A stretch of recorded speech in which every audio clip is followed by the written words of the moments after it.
Si tu trompes Dieu dans tes offrandes, ben tu le trompes quand même. Tu le tromperais quand même. Comment est-ce que c'est quoi est-ce l'offrande, quoi est-ce la dîme? Parce qu'on l'écrit sur l'enveloppe. Moi, je suis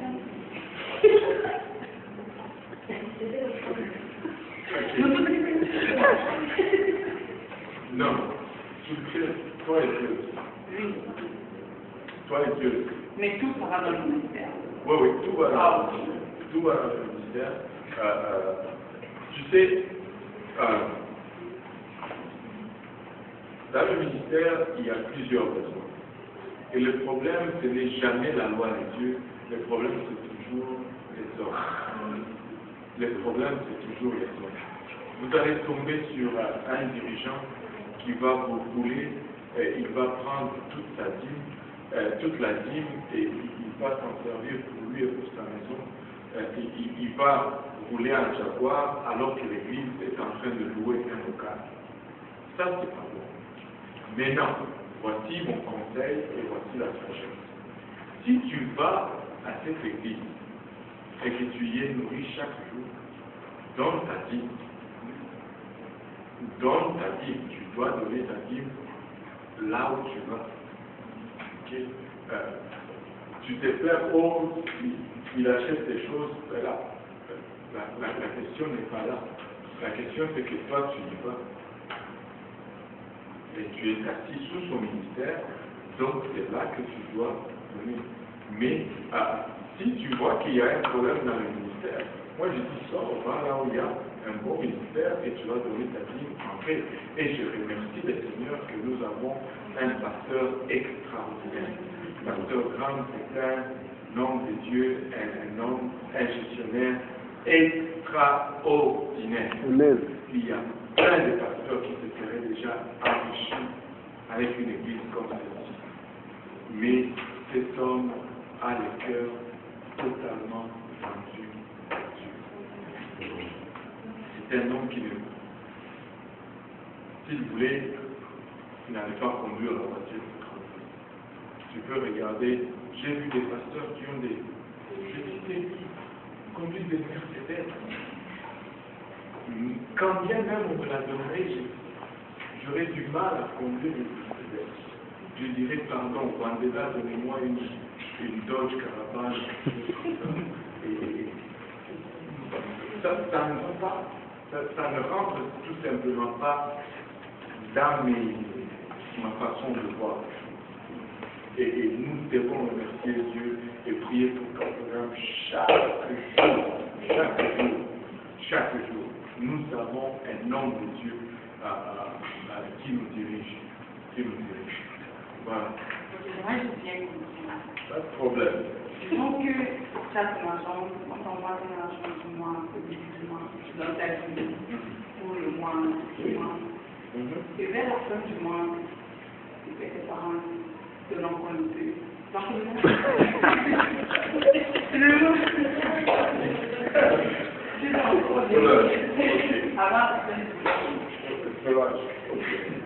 Tu donnes sur quoi?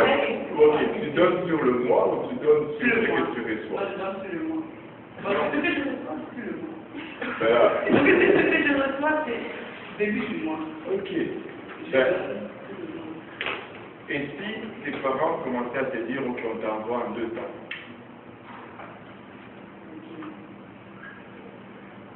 Ce n'est pas une question de quand. Non, mais parce que moi, j'ai déjà comme un taux que j'ai. Ok. Que même si je n'ai comment pas les donner, c'est une ok. On va parler de ton cas après. Parce que ça devient un peu personnel. Mais tu donnes la dîme sur ce que tu reçois. C'est tout. Tu n'as pas besoin de donner la dîme sur ce que tu n'as pas. Ça ne peut pas descendre. Quand tu reçois, tu donnes ta dîme. C'est tout. Tu ne reçois pas, tu ne donnes pas ta dîme. Si Dieu veut qu'il y ait l'argent dans ta maison, il va te donner. Il va te donner. Il y a un frère qui m'a dit, moi je suis content de donner ma dîme. Parce que moi, à la fin de l'année, je regarde ma dîme et je suis content. Il dit, je ne vais pas citer le nom, il dit, quand je suis allé chez mon comptable, il était choqué. J'avais presque $8 000 de dîmes. Et il me dit, mais tu donnes tout ça à l'église. Il dit, ben, si j'ai donné, alors calcule ce que j'ai eu 10 fois ça. Donc, j'ai fait de l'argent. Ce n'est pas un problème de donner la dîme. Parce que si tu en donnes plus, c'est pas ce que tu reçois. Moi, je ne peux pas rester avec un dîme de $100 par mois. C'est une vie de misère.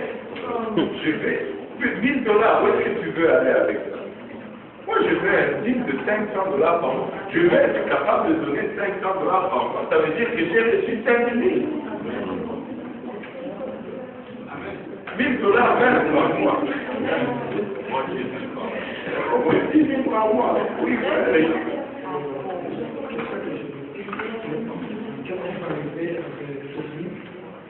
Qui fait un bureau avec Assis, par exemple, la donne son conseil avec. Mais par exemple, il y a quelqu'un qui donne une soin, ça donne un don avec la Il se trompe. Il se trompe. Parce que ça, non seulement il n'aide pas la personne qu'il aide, mais il ne s'aide pas lui-même. Parce que Dieu va être fâché. Et il n'y a pas de bénédiction. La clé du problème, c'est confiance en Dieu. Confiance en Dieu. Dieu dit, mettez-moi à l'épreuve de la sorte. Mettez-le à l'épreuve. Et voyez, je vous dis, il y a des jours, je vais vous raconter encore une histoire. On était à plat. J'arrive à la maison. Rien. Mais ma fille, elle devait sortir. J'arrive à la maison, même pas assez d'essence pour venir à l'église. Je sortais, je finissais le travail à 15h, j'arrivais à la maison à 15h35, 40. Je dis à ma femme, c'était un mercredi. On nous avait payé mardi, mais on n'avait plus d'argent pour faire. Je dis, mamie, si on va à l'église aujourd'hui, ce soir, on aura un problème. Il n'y a pas assez d'essence et on n'a plus d'argent. On est entré dans la chambre, on a prié, on a prié. Dieu a dit, allez, allez. J'avais une carte, comment ça s'appelle encore, American Express.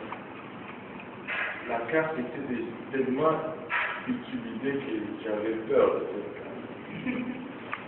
Là, je vais vous expliquer à quel point j'avais peur. J'arrive à la station d'essence, je vais y aller. Je vais d'abord voir le préposé. Je me dis, écoute, passe d'abord la carte, mets-moi $50 d'essence là-dedans. Si ça passe, là, je vais aller tromper. Si ça passe pas, bon, ok, on se voit après. Il a essayé, ça a passé. J'ai dit, oh, miracle, alléluia. C'était un miracle que ma carte soit acceptée. J'ai mis l'essence, j'ai pensé que bon, c'était l'œuvre de Dieu et que Dieu allait finir avec moi. J'arrive ici, c'était un mercredi, on a eu un service. Alléluia, on a passé du bon temps. On était pour sortir. Et là, un frère m'appelle, il me tire dans la pouponnière. Il dit, frère, je ne veux pas t'insulter, pardonne-moi. Écoute, moi, quelqu'un qui me donne, ça ne m'insulte jamais. Jamais. $1, ça ne m'insulte pas. Pourquoi je veux m'insulter si quelqu'un me donne? Ça, c'est l'ingratitude.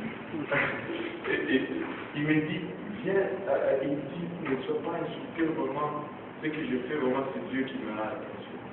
Il dit, j'étais en train de prendre ma douche avant de venir à l'église, et Dieu m'a parlé, il m'a dit, prends ça, donne au frère Carlos. Je dis, ah, merci beaucoup. Il m'a donné une petite enveloppe, des enveloppes qu'on a utilisées dans le temps, ils étaient plus petites que 30. Et là, je vais dans la voiture, j'ouvre comme ça, $50 là-dedans. J'ai dit, j'aurais dû mettre les $100. Il allait me donner $100.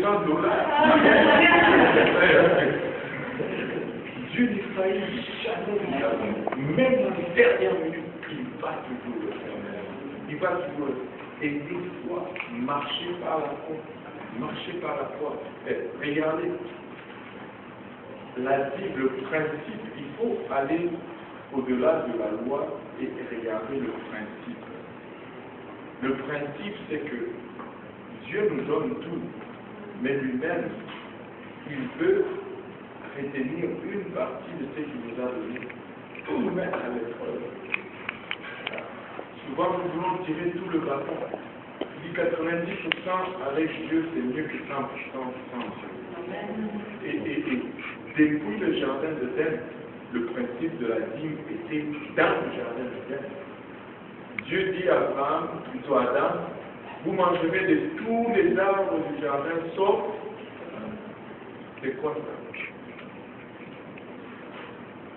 C'est le principe de la dîme. Il vous donne tous les jardins, mais il se garde toujours une portion. Et c'est ça la part de Dieu dans ta vie. Si tu laisses Dieu prendre cette part dans ta vie, il va rentrer dans ta vie. Il va rentrer dans ta vie. Et il va le faire. N'ayez pas peur. N'ayez pas peur. Et j'enseigne ça sans crainte, ni faveur, ni hésitation, ni bien, ni intérêt, parce que ma paye n'est pas du tout proportionnelle à la vie. Ma paye n'est pas du tout proportionnelle à la vie. Mais je vous dis, si vous le faites, vous allez être béni. Mettez-les à l'épreuve. Mettez-les à l'épreuve. Si vous le demandez. Voilà. Je ne sais pas comment on est impliqué dans la dîme. Oui, c'est Rico. On va arrêter sur la question de la dîme aujourd'hui. Et on va revenir sur Jéricho. Il y a quelqu'un qui a voulu faire le malin, qui a voulu toucher à la dîme des dieux. Il s'appelait Akan. Il a vu un lingot d'or. Il a volé. Il a vu un manteau de fourrure à Versace. Il a aussi volé. Il est allé enterrer cela chez en dessous de chez nous. Bon, on va continuer l'histoire après. Est-ce qu'il y a des questions?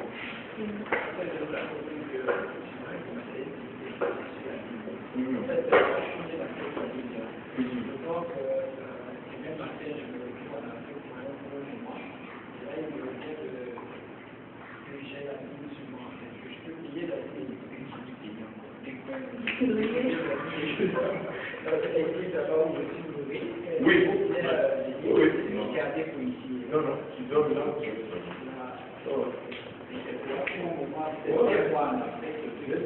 Mais c'est une nouvelle là-bas, là, moi tu donnes là.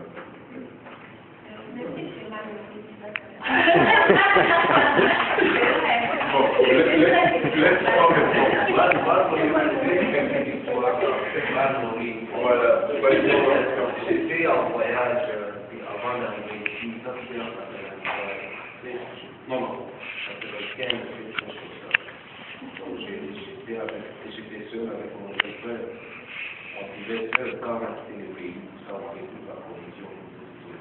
Ça c'était un autre pays. Là, comme principe, on donnait tout ce qui entrait, on donnait toujours le dîme. C'est arrivé une période de 3 mois de désert, donc on avait rien, il n'y avait même pas de contact avec les parents au Congo, ni avec les gens qui étaient ici au Canada, qui nous envoyaient quelque chose de boire. C'était à sec. Gloire au Seigneur, donc pour nous c'était une preuve énorme, donc manger c'était devenu comme la luxe, quoi. Mais Dieu n'a jamais failli. Il pourvoyait chaque jour. Dernier jour, une fois, là où on s'est moqué, donc on voulait se moquer de Dieu, quoi. Donc, on avait Dieu a servi à midi.